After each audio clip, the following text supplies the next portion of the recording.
Un fanzine, c'est un petit magazine qu'on publie. Là, j'en ai apporté, par exemple, c'est ça. Alors là, celui-là, c'est moi qui l'ai fait. Il est hyper simple. Juste, je dessine les pages, je le donne à un magasin de photocopie, et puis ça me permet de le diffuser dans des festivals. Je trouve que c'est des moments qui sont finalement pas très courants. C'est la première fois que je viens aussi rencontrer des lycéens. C'est chouette aussi de voir que la bande dessinée, elle a une autre vie en dehors de juste le format papier, l'objet. De voir qu'on peut en faire autre chose, du théâtre, de la danse. C'est plein de richesses en fait, et c'est plein d'individus qui créent avec leurs idées. Et c'est chouette d'être un support aussi pour d'autres choses. Pour moi, les ados, je me disais, ça va être que des zombies en crise qui vont être là parce qu'on les a obligés à être là. Et en fait, non, il y en a plein qui étaient curieux, qui étaient dynamiques, intéressés. Ouais, c'était chouette. Ce genre de rencontre, ça peut aussi insuffler chez les jeunes des envies de boulot pour eux, pour plus tard, de se dire que c'est aussi possible pour eux de faire ce genre de métier artistique. Je trouve que c'est bien pour connaître les écrivains, pour avoir un peu ce qu'ils font aussi. Et je connaissais pas vraiment les histoires, les livres, alors j'aime bien connaître un peu plus. Je m'imaginais pas du tout qu'ils faisaient ça, qu'ils faisaient un boulot pareil, qu'ils faisaient du temps, qu'ils prenaient autant de temps.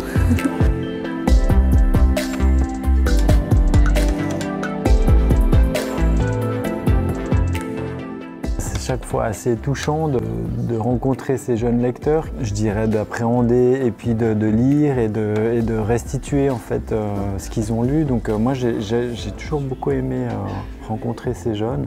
J'aime aller les chercher, j'aime essayer de susciter comme ça des questions. Ça m'intéresse de débattre un petit peu avec eux. Donc bon, c'est pas toujours facile parce que souvent ils n'osent pas parler ou parce qu'ils sont gênés, etc. Mais il y a quand même toujours des moments où je sens qu'il y a un intérêt et puis qu'il se passe quelque chose. Je l'ai utilisé vraiment comme un moment aussi où je vais pouvoir aborder avec eux des questions importantes, des questions d'actualité, des questions, vraiment les grandes questions de notre époque. Et moi, je pense que c'est un moment dont ils vont se souvenir longtemps. Ouais. La question écologique, c'est la question centrale de notre époque et du moment. Je pense que l'humanité est en face de son plus grand défi actuellement, qui est sa survie ou sa disparition. Donc moi, depuis quelques années, c'est devenu l'unique sujet qui m'intéresse, véritablement. Et c'est pour ça que Femmes sauvages, c'est en fait un livre de colère, c'est un livre qui parle de ça d'une manière un peu brute, comme ça, un peu frontale.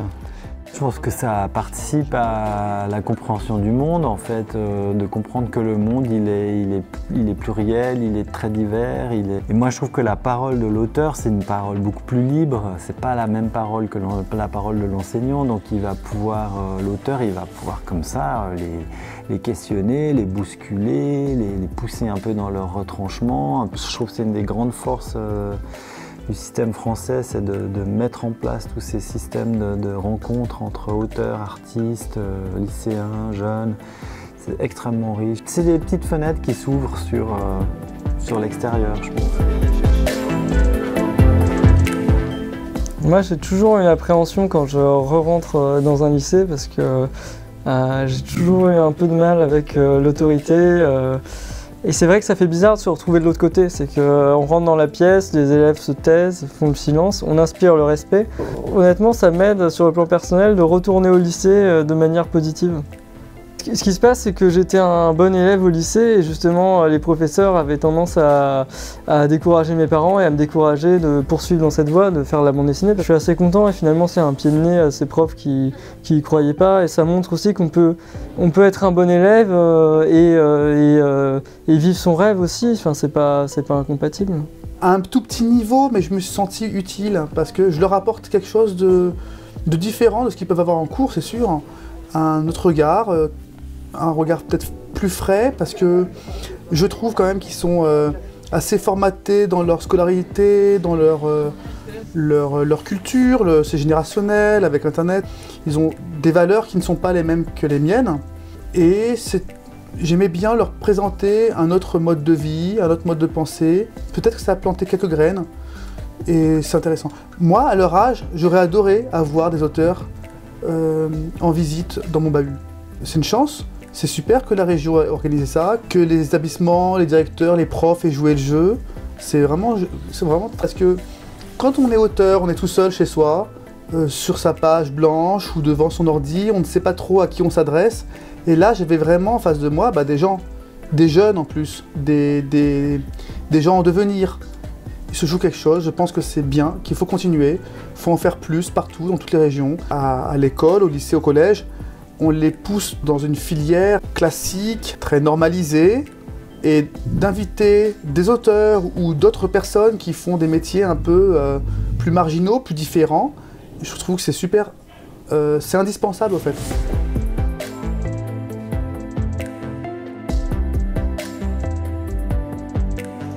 Je me souviens de mon adolescence et du fait que jamais personne n'est entré dans mon lycée.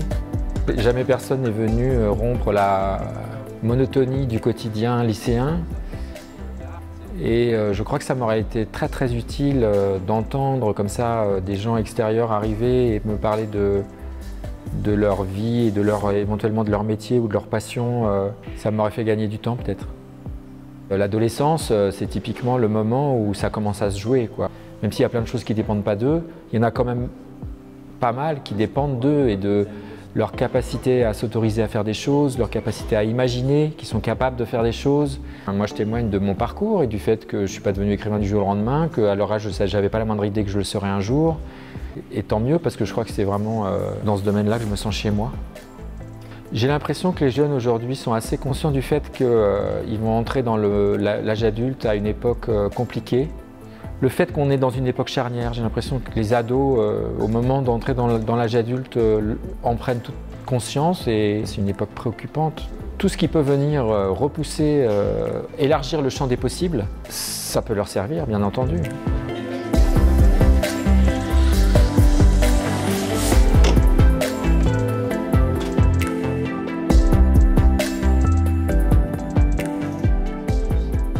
Je pense que l'organisation de ce genre de manifestations en milieu scolaire est extrêmement important parce que le livre a tendance à être mangé par d'autres formes de fiction, notamment télévisuelles, mais aussi des jeux vidéo. Et j'espère que rencontrer des auteurs, ça leur montre aussi qu'il y a des gens, il y a quelqu'un derrière le livre et la page imprimée, mais qu'en tous les cas, ça leur donne envie d'ouvrir d'autres livres. Il y a beaucoup d'activités humaines qui passent par le langage écrit. Sur les séries télé, par exemple, pour qu'une série soit bonne, il faut qu'il y ait des scénaristes, et les scénaristes, ils passent par l'écrit. S'il n'y a pas d'écrit, il n'y a pas de fiction, en fait. En tout cas, il n'y a pas de transmission de cette fiction-là. Donc l'écrit est à l'origine de tout. Un bon jeu vidéo, c'est une bonne histoire aussi. Donc il y a quelqu'un qui écrit à l'origine. Donc l'écrit et la forme romanesque et la forme de la fiction, c'est à l'origine de beaucoup de choses dans le domaine culturel, en tout cas. Et donc ça veut dire que le livre a encore cette place symbolique qui fait que quand on a des questions, on peut aller chercher des réponses dans les livres.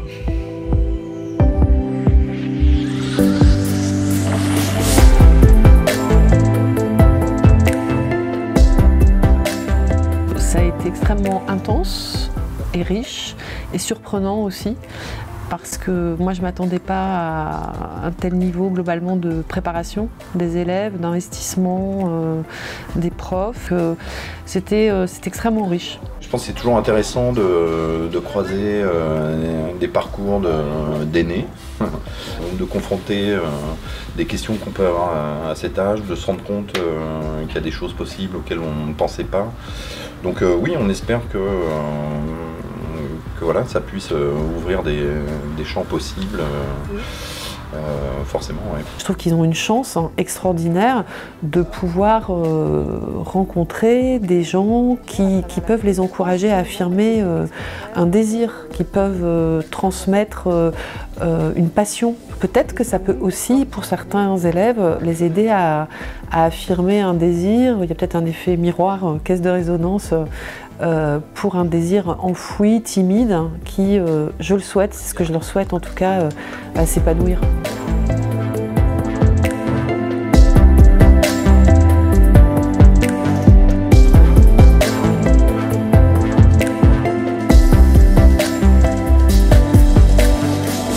Cette rencontre avec les auteurs nous a permis de voir un peu comment ils ont fait pour créer le livre. Moi j'ai beaucoup aimé parce que c'était cool de pouvoir discuter avec des auteurs d'un livre parce que c'est pas souvent. Je trouvais ça super intéressant et comprendre pourquoi ils ont mis ça là, c'était super cool. On voit mieux comment est fait le livre en entier, comment a été fait le livre, combien de temps ils ont mis. Je trouvais vraiment ça intéressant.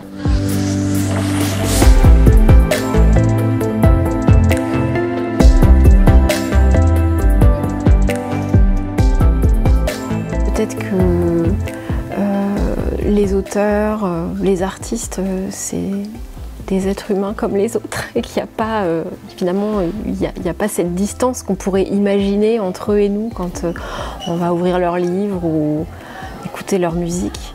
Et donc cette proximité-là, le fait d'avoir des moments privilégiés d'échange avec des artistes ou des auteurs, c'est aussi envoyer le message que ce public-là nous intéresse, qu'il peut y avoir une vraie interaction, qu'on peut même se nourrir de leurs questions, de leurs interventions pour créer ensuite. Et du coup, c'est très gratifiant pour les élèves. C'est les faire sortir aussi d'une relation enseignant-élève qui peut être parfois très scolaire et où on est beaucoup dans le jugement, on est beaucoup dans l'évaluation. Et il faut vraiment des moments, et encore plus des moments de respiration comme ça à l'école où on est finalement dans une relation, on est presque au même niveau alors qu'on aurait pu imaginer avant la rencontre se retrouver face à quelqu'un de très très très loin de nous. Ouais.